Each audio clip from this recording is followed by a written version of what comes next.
April 14ஆம் தேதி நடந்தது. அது லட்சக்கணக்கான மக்கள் அந்த திருவிழாவில் பங்கெடுத்துக்கொண்டு அன்னதானம் வழங்கப்பட்டது, குளிர்பானங்கள் வழங்கப்பட்டது, சாப்பிட்டார்கள்.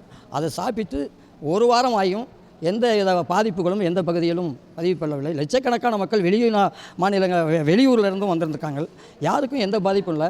ஆனால் 4 பேர் இப்போ கடந்த அடுத்த வாரத்தில் 20ஆம் தேதி ஒரு குழந்தை உட்பட 4 பேர் மரணம் அடைந்திருக்காங்க.